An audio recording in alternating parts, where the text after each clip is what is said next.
श्री स्वामी समर्थ. जय जय स्वामी समर्थ. नवरात्रीचे 9 दिवस आपण देवीची उपासना करत असतो.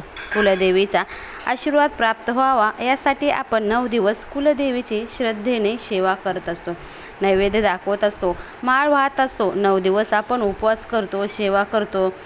तर ह्या 9 दिवसामध्ये आपण काही अनेक सेवा पण करायच्या असतात जे आपल्याला माहीत नसतात. तर पहिलं म्हणजे काय, तर आपल्याला घट कधी हलवायचा, घट कधी हलवायचा, देवाला स्नान कधी घालायचे, कडाकणी कधी बांधायची, नैवेद्य कोणता दाखवायचा, दिवा कसा हलवायचा, देव कधी हलवायचे, हा प्रश्न बरेच जणांच्या मनात पडलेला असतो. तर याच प्रश्नाचे उत्तर आज आपण आजच्या व्हिडिओमध्ये पाहणार आहोत. तर आपण 3 ऑक्टोबरपासून घटस्थापना केली आहे. घट हा कुलदेवीची उपासना करण्यासाठी मांडलेला असतो. तर हा घट हा महानवमीला हलवला जातो, काही ठिकाणी दसऱ्यालाही हलवला जातो.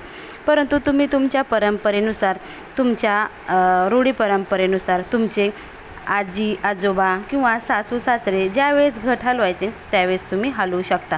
परंतु शनिवार 12 ऑक्टोबर दसरा आहे, त्यामुळं घट हा दसऱ्यालाच हलवतात. तर घट कसं हलवतात, तर 5 मुलांना बोलवून घट हलवला जातो. 5 वेळा हा घट उचलून खाली ठेवतात, खाली वरी असं 5 वेळा करतात. तर दुपारी 12 वाजायच्या आत आपल्याला घट हा हलवला जात असतो. तर घट हलवल्यानंतर एळकोट जय मल्हार असं म्हणून घट हलवला जातो. तर घटाला नैवेद्य काय दाखवायचा, घटाला नैवेद्य हा पुरणपोळीचा दाखवला जातो. तर काही ठिकाणी जर तुम्हाला पुरणपोळी नसेल करायला जमत तर तुम्ही गोड खिरीचाही नैवेद्य दाखवू शकता. तर घट हलवण्याच्या दिवशी म्हणजे महानवमीला घट हा हलवला जातो, या दिवशी घट हलवला जातो. तर शनिवारी घट तुम्ही नक्कीच हलवा. तर आता नंतर म्हणजे काय, नैवेद्य काय दाखवायचा हे पण आपण पाहिलं. खीर किंवा दूध साखर किंवा तुम्हाला जर शक्य असेल तर तुम्ही पुरणपोळीचा पण नैवेद्य तुम्ही दाखवू शकता. तर आता उपवास कधी सोडायचा, काही जणांचा उठता बसता उपवास असतो. म्हणजे बसता म्हणजे 3 ऑक्टोबरला आणि उठता म्हणजे आता शुक्रवारी अष्टमीला आपल्याला उपवास पकडायचा आहे. कारण शनिवारी काय म्हणतात दसरा आहे आणि महाखंडे नवमी पण आहे, त्यामुळे आपल्याला शुक्रवारी अष्टमीलाच उपवास हा पकडायचा आहे. तर जो काही नैवेद्य तुम्ही केला आहे त्यांनी उपवास आपल्याला सोडायचा आहे. तुम्ही जर पुरणपोळीचं नैवेद्य केला असेल तर तुम्ही पुरणपोळीनं 12पर्यंत उपवास सोडला तरीही चालेल. घट हलवल्यानंतर तुम्हाला परंतु हे लक्षात ठेवा, घट हलवल्यानंतरच तुम्हाला उपवास सोडायचा आहे. तुम्ही जर घट बसवला नसेल तर 12च्या नंतर तुम्ही उपवास हा सोडवला तरी चालेल. तर नैवेद्याच्या ताटामध्ये आपल्याला कांदा लसूण विरहित आपल्याला नैवेद्य बनवायचा आहे. कारण देवीला आपल्याला ह्या दिवशी सात्विक अन्नाचा नैवेद्य दाखवायचा आहे. गोडाचे अन्न ठेवा तुम्ही, तिखट जास्त टाकू नका म्हणजे सात्विक अन्न होते. नवरात्रीत कडाकणी देवीला कधी दाखवली जाते, तर कडाकणी काही ठिकाणी गोडाचा पदार्थ आहे, तर काही ठिकाणी मैदा आणि साखर यापासून कडाकणी बनवतात. तर काही ठिकाणी कणिक आणि गूळ ह्यांना मिळून कडाकणी केली जाते. तर कडाकणी म्हणजे काय, तर 5 पुऱ्या असतात, त्याला आपण कडाकणी म्हणतो. आणि त्या अशा दोऱ्यामध्ये बांधून आपण देवीला ते वाहिल्या जातात. त्यामध्ये 5 अलंकार ही सौभाग्याचे 5 अलंकार बनवले जातात.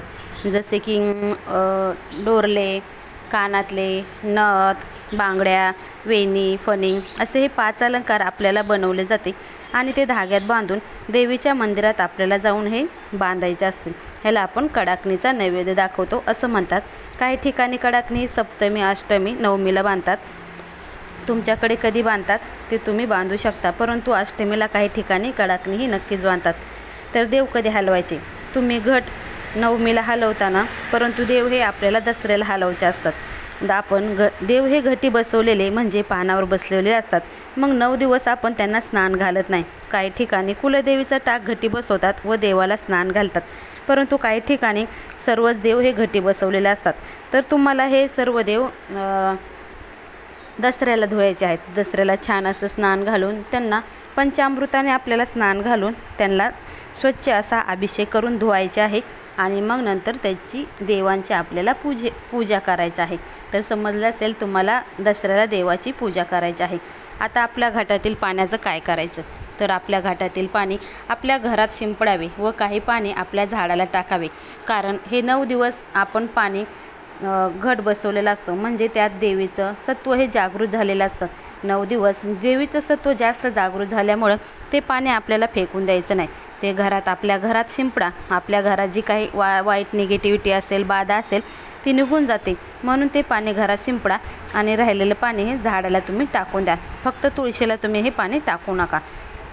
तर 1 रुपयाचं नाणं हे आपल्या तिजोरीत ठेवा. तर बाकीचं साहित्य पाण्यात तुम्ही विसर्जित करू शकता, फक्त कचऱ्यात टाकू नका. तर आता टोपले, निर्माल्य, हे तुम्हाला टोपले जर वापरता येत असेल तर तुम्ही वापरू शकता, नाहीतर तुम्ही ते निर्माल्यात टाकले तरीही चालेल. अखंड दिवा कधी उचलावा?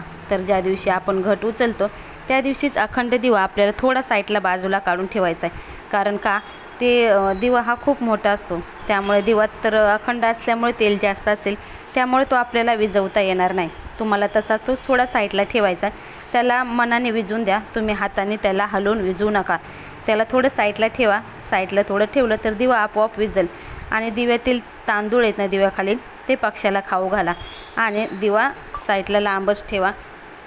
तर अशा प्रकारे आपल्याला दिवा पण घट हलवता त्या दिवशीच हलवायचा आहे. घटातला नारळ हा कुलस्वामिनीचा स्वरूप असतो, म्हणून काही ठिकाणी काय करतात, घटातला नारळ वाढवतात, म्हणजे काय, फोडतात आणि त्यांचा गोड प्रसाद म्हणून खातात. परंतु आपण 9 दिवस या नारळाची कुलदेवीचे स्थान मानून पूजा केलेली असते.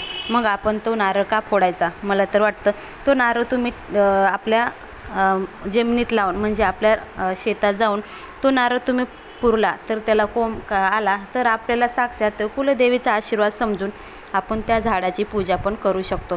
त्यामुळे आपल्या घटातील नारळ हा तुम्ही शक्यतो फोडू नका. वाटल्यास तुम्ही तो विसर्जित करा, परंतु फोडू नका. नाहीतर तुम्ही आपल्या शेतात जाऊन लावला तरीही चालेल. तर एक महत्त्वाचा नियम काय, तर घटातील पाणी हे तुळशीला तुम्ही घालू नका. तर काही गोष्टी अशा असतात हे आपल्याला करायच्या नसतात, त्यामुळे तुम्ही ह्या गोष्टीकडे लक्ष ठेवा आणि आपला घट स्थापना केली आहे, तो घट कसा हलवायचा, उपवास कधी सोडायचा, ह्याचा आपण व्हिडिओ हा बनवला आहे. तर हा व्हिडिओ तुम्हाला कसा वाटला मला नक्कीच सांगा. श्री स्वामी समर्थ. श्री गुरुदेव दत्त.